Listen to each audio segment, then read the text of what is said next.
आज की जो सत्य घटना मैं आप लोगों को सुनाने जा रहा हूँ, एक पहाड़ी परिवार कैसे ईसाई धर्म में परिवर्तन हुआ और ईसाई धर्म बनने के बाद जो पैसे मिलते हैं वो पैसे कैसे उनने उड़ाए अपने लालच के चक्कर में, और अपने देवी देवताओं की पूजा करना ये कतई उनने छोड़ दिया था।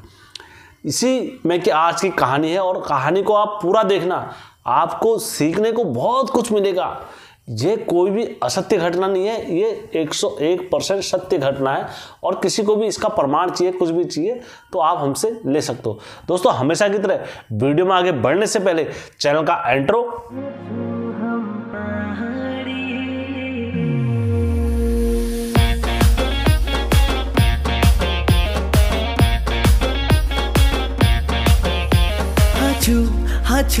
हाचू हम पहाड़ी बिरकारा बजरंगी, हर हर हर हर हर हर हर हर हर हर हर हर महादेव। आप सभी के परिवार के ऊपर महादेव की कृपा और बजरंगबली का आशीर्वाद हमेशा बने रहने चाहिए। दोस्तों आज की जो मैं सत्य घटना आप लोगों के समक्ष रखने जा रहा हूँ, दरअसल एक परिवार किस तरीके से अपना धर्म परिवर्तन करता है, उसमें की मेरी घटना है।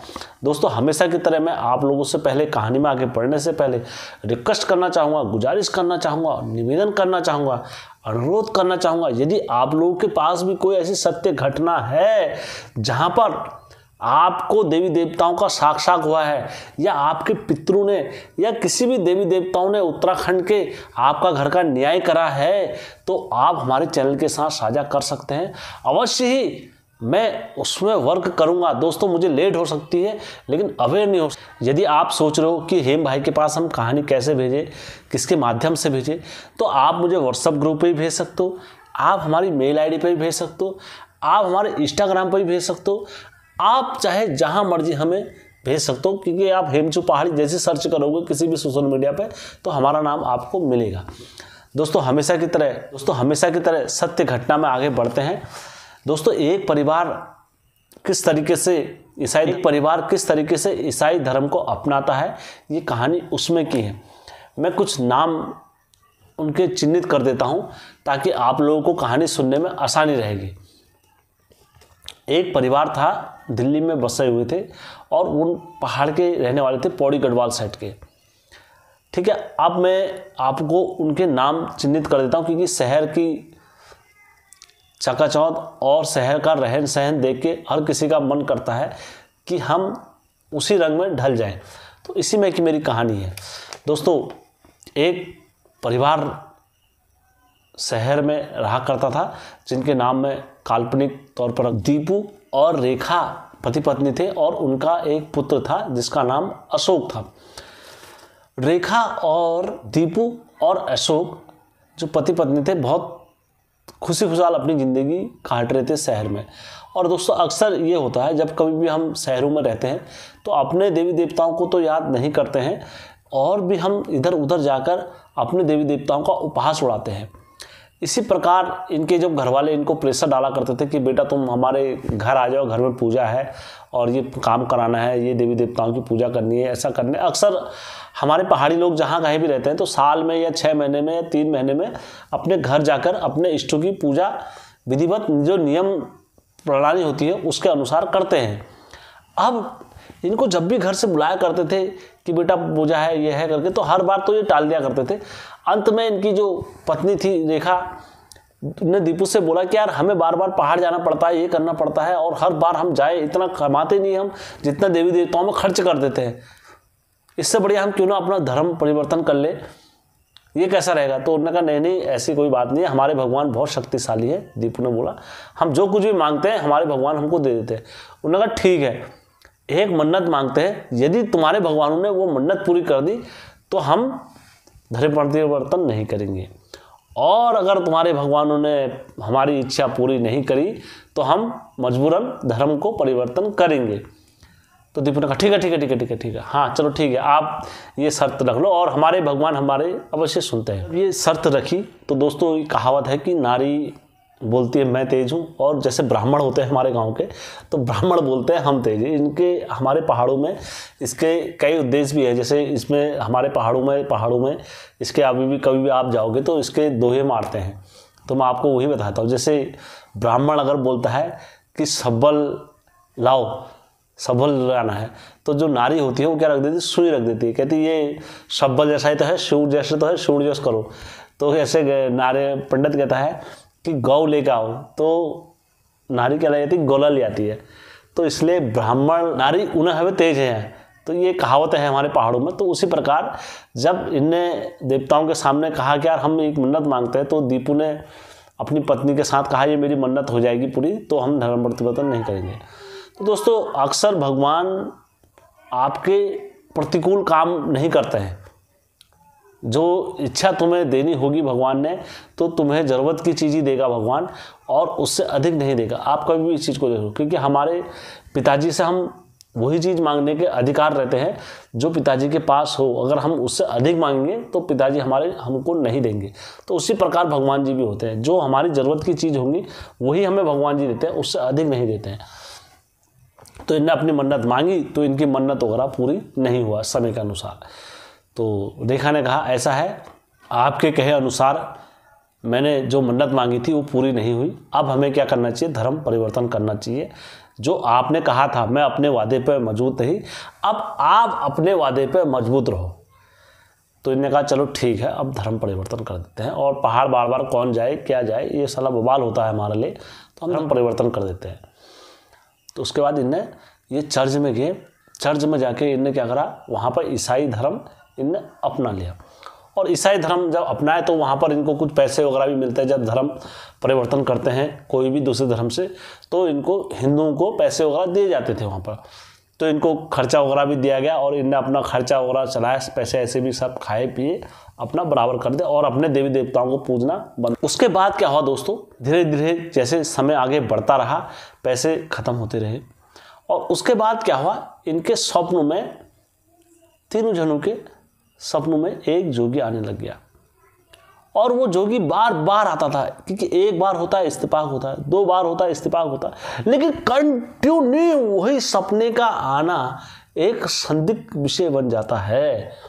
क्योंकि ये बार बार दीपू और रेखा क्या कर रहे थे, एक जोगी को देख रहे थे, और जोगी इतना विकराल जोगी था, लंबी लंबी जटाएं, गले में रुद्राक्ष की मालाएं, हाथ में तिमरू का सोटा, और अलक निरंजन अलक माई आदेश आदेश अलक निरंजन अलक माई की भाषा बोलते बोलते जोगी इनके वहाँ भिक्षा मांगने आता। बार बार वही सपनों में आता है, और इनकी धेली पर कभी कभार बैठकर रुआ भी करता था। ये कहते थे जोगी तुम कौन हो और हमारी धेली पे क्यों रो रहे हो? तब कहते हैं बेटी मैंने तुम्हारा क्या बिगाड़ा था, तुमने मुझे क्यों छोड़ दिया? मैं तो हर हमेशा, तुम तो उसी तरह निकले कि जैसे कोई अपने वृद्ध माँ बाप को वृद्धा आश्रम में छोड़ देता है, उसी प्रकार जब आपका सेवा करने का वक्त था आप लोगों ने मुझे वृद्धा आश्रम छोड़ दिया। जालिम मैंने तेरा क्या बिगाड़ा, आखिर तीर सीने में क्यों मारा। तो उसी प्रकार से ये कहते हैं कि मैंने आखिर तुम्हारा क्या बिगाड़ा है जालिमो, तुमने मुझे अपने से अलग क्यों कर दिया? मैं तो तुम्हारी हर समय रक्षा ही करता था। बार बार जोगी स्वप्न में आके यही कहते थे, जालिम मैंने तुम्हारा क्या बिगाड़ा, मैंने तुम्हारा क्या बिगाड़ा जो तुम मुझे अपने घर से तुमने बाहर फेंका मुझे। लेकिन ये उस सपने को बार बार दोस्त के हटा देते थे, कहते थे कुछ नहीं हो रहा है, कुछ नहीं हो रहा है। लेकिन संदिग्ध विषय वहाँ पर बन जाता जब बार बार उसी चीज़ को दोहराया करते थे और बार बार वो सपना रिपीटेड होता था। तब ये अपने चर्च में गए, जो चर्च के वो रहते हैं सुनने वाले, तो उनसे बोला इनने कि ऐसा ऐसा हो रहा, हमें एक जोगी बार बार दिख रहा है, ये क्या चक्कर हो गया? तो चर्च के जो होते हैं सुनने वाले, तो उन्होंने कहा ये ऐसा हो रहा है, अभी तुमने देवी देवता अपने छोड़े हैं, ये उस कारण से आप लोगों को अभी हो रहा है, और बाद में आपको समय समय जैसे होगा तो ये भूल जाओगे, आप लोग भी भूल जाओगे, ये भी भूल जाएंगे। उन्होंने कहा ठीक है, ये भूल गए। एक दिन क्या हुआ, रेखा सोई हुई थी, तो रेखा को एक जोर का हवा का झटका ऐसा आया और रेखा के ऊपर से ऐसा लगा किसी ने हजारों कुंटल वजन रख दिया है। तो रेखा छड़पड़ाती रही, छड़पड़ाती रही, छड़पड़ाती रही, छड़पड़ाती रही, छड़पड़ाती रही।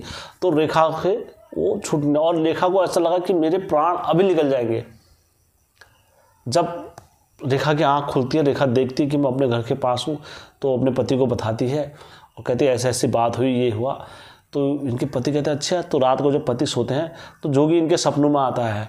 फिर वही जालिम मैंने तेरा क्या बिगाड़ा, तूने मुझको घर से बाहर क्यों निकाला। तो जब ये बार बार जोगी ये वर्ड दोहराता है तो जोगी से दीपू बोलता है कि जोगी महाराज तुम ही हो ना, तुमने मेरी पत्नी का गला दबाया था और मेरी पत्नी के उसमें इतना वजन रखा और तुम हमें यहाँ पर सुखी चैन से नहीं रहने दे रहे हो। तो जोगी महाराज कहते हैं नहीं बेटा, मैं तो अपनी तपस्या में लीन रहता हूँ, मुझे तो अपने से ही फुर्सत नहीं है भक्ति से, मैं यहाँ कहाँ आ जाऊँगा। मैं तो सिर्फ तुम मेरे अपने बच्चे हो तब जाके तुम्हें देखने आ रहा हूँ यहाँ पर। कहते नहीं जोगी, कुछ ना कुछ तो बात है और तो हम यहाँ पर आ रहे हो और हमसे पता नहीं हमने क्या देना है तुम्हारा और हमने क्या खाया है तुम्हारा। तुम बार बार हमारे सपनों में आ रहे हो, क्यों आ रहे हो तुम हमारे सपनों में, और मेरी पत्नी को उनको परेशान क्यों कर रहे हो। तुम जोगी होगे और ये होगे तो आज के बाद नहीं आओगे। तो बाबा ने कहा बेटा जब तक मैं आ रहा हूँ। तो उन्होंने कहा बेटा तू अपने ही परिवार पर और अपने ही देवतों पर और अपने ही घर के लोगों पर अगर संदेह कर रहा है तो हमारा आना नहीं आना सब उचित है, लेकिन एक दिन तू पक्का आएगा, इस जोगी के पास जरूर आएगा और अपने घर के इष्टों के पास जरूर आएगा।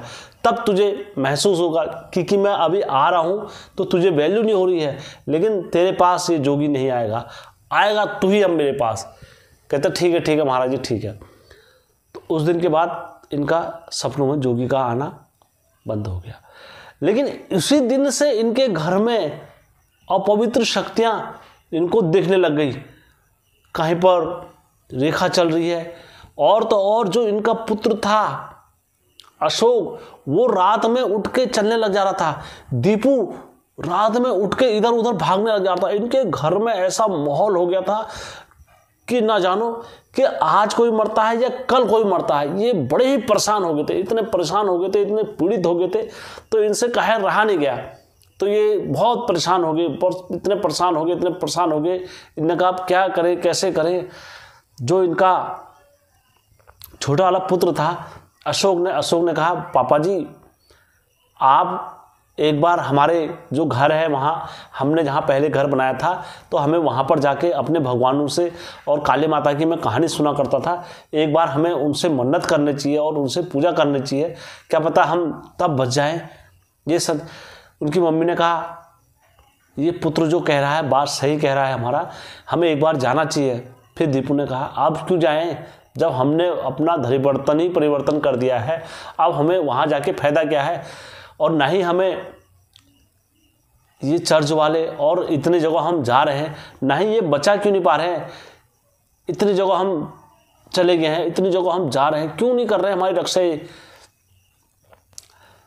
तब इनकी पत्नी बोलती है रेखा कि स्वामी जी मुझे लगता है जो ताकत और जो शक्ति हमारे उत्तराखंड के देवी देवताओं में है वो कहीं नहीं है, हमें लौटकर अपने उत्तराखंड के देवी देवताओं पर जाना चाहिए, हमें अपने स्थानीय देवी देवताओं की पूजा करनी चाहिए।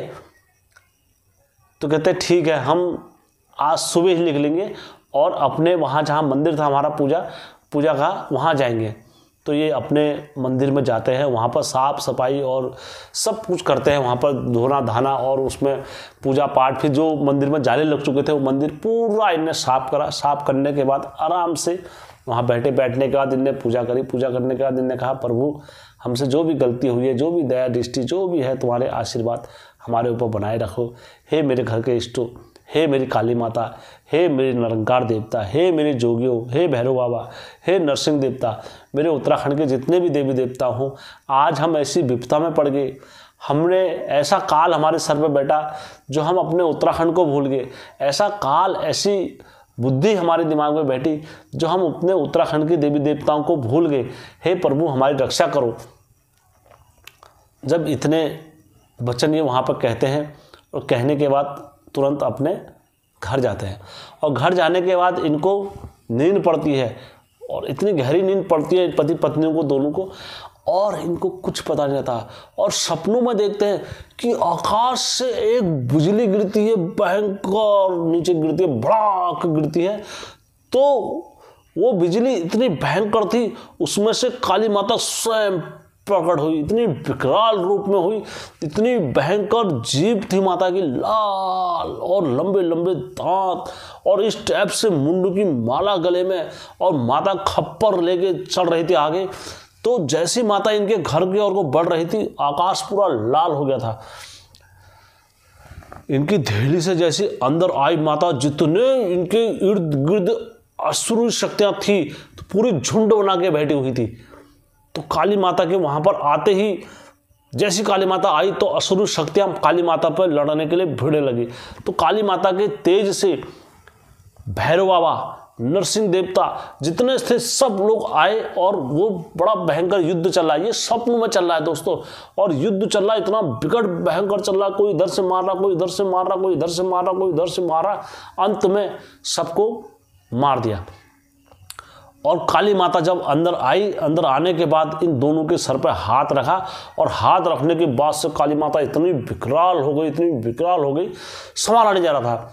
तो अचानक से वही जोगी जो बार बार इनके स्वप्न में आता था, वही जोगी अपना तिमरू का सोटा लेके और अलग की वाणी बोलते हुए आ गया, आदेश आदेश आदेश आदेश आदेश। तो जैसे इन्हें देखा कि स्वप्न में कि ये जोगी कौन आया, तो काली माता का गुस्सा पूरा शांत हो गया, और काली माता एक माता के रूप में परिवर्तन हो गई, जैसे मानो पार्वती के रूप में परिवर्तन हो गई। जब परिवर्तन हुई तो वो जोगी देखकर माता उनको बोली नमस्कार। तो जोगी ने बोला, मैंने कहा था ना कि तुझे अपने उत्तराखंड आना ही पड़ेगा, और उत्तराखंड के देवी देवताओं पर तेरे को आना ही पड़ेगा। आज जब तू आया है, तब तेरे घर में इतने देवते आए हैं तेरी रक्षा के लिए। तेरे अंदर लोभ लालच इतना बढ़ गया था, तू अपने देवी देवताओं से डिमांड करने लग गया था। तूने ये नहीं देखा कि ये असुर शक्तियां और इतनी सारी गलत शक्तियां हमारे होते हुए तेरे पास कभी तक नहीं आ पाती हैं, और तूने हमसे ही डिमांड कर दी थी। तब उनके आंख से आंसू निकलता था, प्रभु हमें माफ़ कर दो, हमें माफ़ कर दो।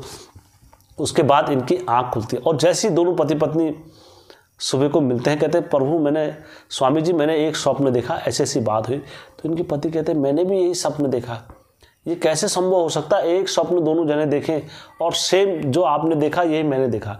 उस दिन के बाद से इन दोनों पति पत्नियों ने अपने घर में स्थापित करा निरंकार देवता को, काली माता को, भैरव बाबा को, नरसिंह देवता को, और उनकी पूजा आराधना अच्छे से करी।